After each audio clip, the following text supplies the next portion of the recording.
course, I think it was positive. I'll start back with my days in the state legislature, where I created a number of programs, but one of which I'm most proud of is the fact that after Katrina, when people had the ability to invest about $600 million in tax credits in any of the 3 states that were affected, I passed a law that made Louisiana more attractive, and we received probably about 200 million of that investment right here in New Orleans. Then you just have to start looking at, every day it's something new and it's something different. The kids in Flint, Michigan, who were drinking contaminated water with lead in it for a year, we got them $170 million to redo their water system and start monitoring and make sure that their lead contamination doesn't affect their growth, because that's what lead contamination does to young people. So there are a million things, making sure that we still invest in our education, making sure that we protect historically black colleges and universities so they'll still be around. We're still fighting to make college more affordable. There's no reason why our kids should have to pay that much money to go to universities. And that is something that we will continue to fight, but we still have to fight for other things, like lifting the minimum wage, criminal justice reform, all of those things. And when I was in the state legislature, we did reform our criminal justice system, and this year they're gonna try to do it some more. So those are things that make an impact. But on the federal side, we do a bunch of small things every day for veterans who are fighting the VA. They've gone off, fought wars, come back with illnesses or injuries or amputations, and the VA is shortchanging them on their money until we get involved. And as soon as we write a letter and say, hey, this doesn't sound right, all of a sudden their numbers get better, and we help change their lives. So Social Security, Medicare, Medicaid, VA, we fight those federal departments every day on behalf of people who just call our office. And Enix, we win what, about 90% of the time? About 90% of the time. Enix runs my office, but he's also one of my boys I grew up with on Goretti Playground. And he's still hanging around. Next question.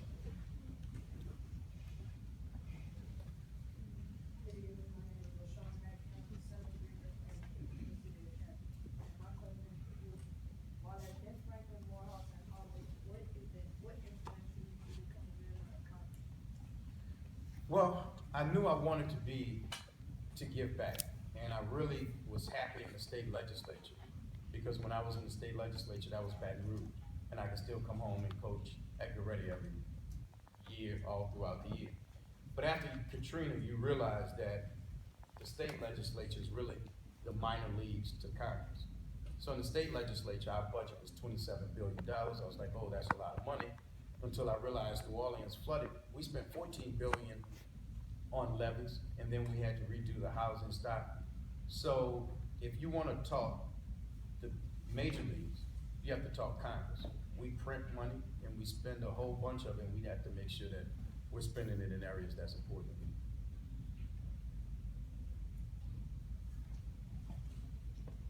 Good morning, my name is Jason Dillon. I go to Kent Central City Academy, and my question is, how was working with Barack Obama compared to working with President Trump?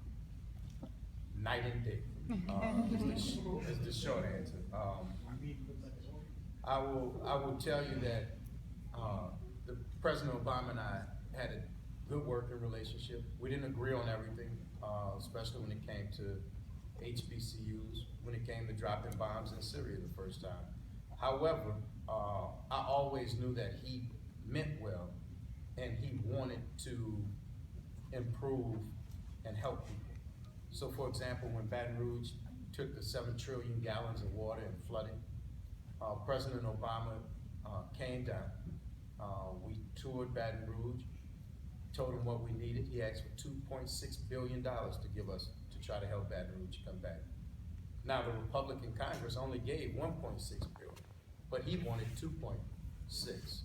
So, and then right before he got out of office, when he went to Kenya, which is where his father was from, and Ethiopia, he took me with him. So, when he did Morehouse's graduation, he took me with him. So You know, we had a good relationship. Donald Trump, on the other hand, although we had a decent meeting, we don't agree on much philosophically. So every day I'm finding new ways to fight him.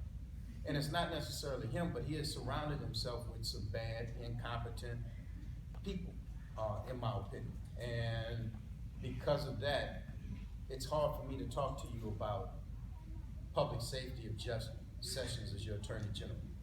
He is not qualified to be the Attorney General. I think his past demonstrates that he does not protect civil rights, voting rights, or anything like that. So it's kind of hard to manage. But, you know, we left the meeting, he was like, oh, this was a great meeting, you taught me a lot. You wanna go play golf? No. You know, don't think I could explain that to my friends. So, it's just a big difference. And the other part of it is, Barack Obama grew up in government, and he knew what government means, he knew how it runs, and all of those things. Donald Trump doesn't know anything yet. I mean, he's still trying to figure it out. And the question becomes, will he ever figure it out? Will he work hard enough to figure it out? And that's the part that kind of concerns most people. Hello, my name is Elena Jonas, and I'm a seventh grader at Kip Cooper City Academy. And my question for you is, can you give me some advice if I want to be a congresswoman one day? Just don't run against me. I would say when you hit high school, to start giving back and start because really politics is public service. And you can start that when you hit high school. I started coaching when I was in high school. And coaching, I was doing things for other people for free. And people will watch and see that you're willing to do stuff for other people for free and sacrifice, and they'll respect it. And then keep going and get your education, go to college. You probably need to go to graduate school. But the more people see that you're willing to give of your time, your energy, to help other people, that's really what they want to see. Thank you.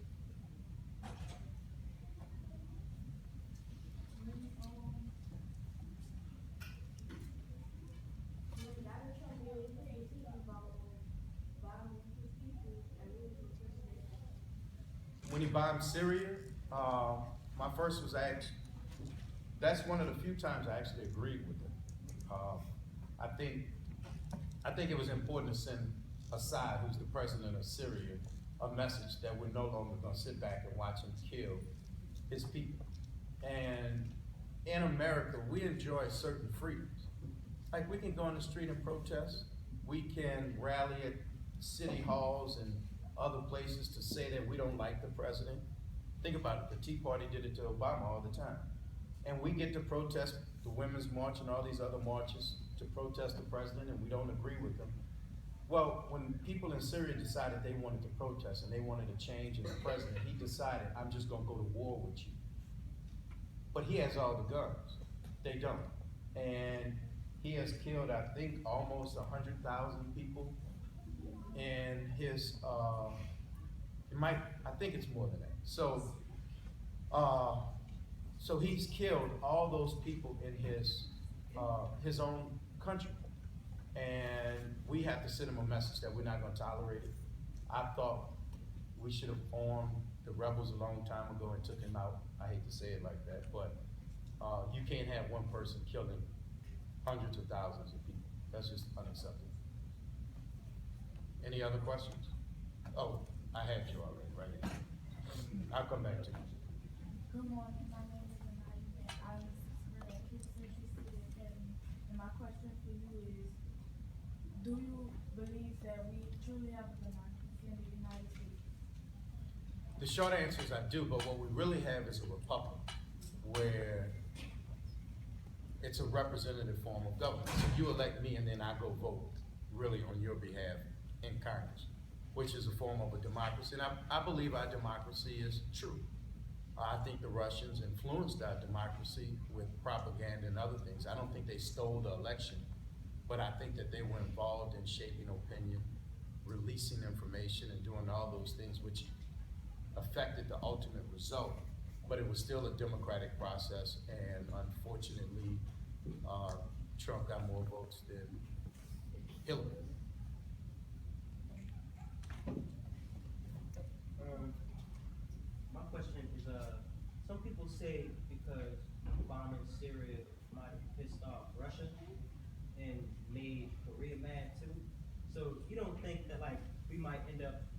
fight with China and Russia and Korea all at the same time, right?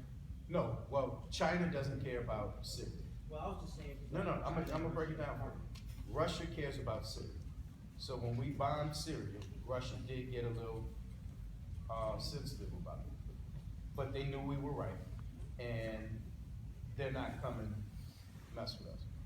North Korea, on the other hand, and you see the guy parade with all those weapons and all that good stuff, first of all, they don't work.